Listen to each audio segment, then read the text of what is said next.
I've just logged into my Cookidoo account so that I can show you how to choose recipes that are listed by portions. So what I've done is, this is my account, and I'm going to type in, say, beef here to choose a topic. I'm going to go to filters, and then I'm going to scroll down until I see portion sizes. So you can choose 1 to 8 plus. I'm going to put 2 in here. And we can see that there's 33 results here for beef under 2 portions. So once we click all that through, you can see now what filters we have here.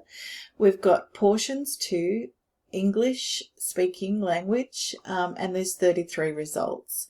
If I get rid of the beef and go search, you'll see that there are 417 results found that have got 2 portions.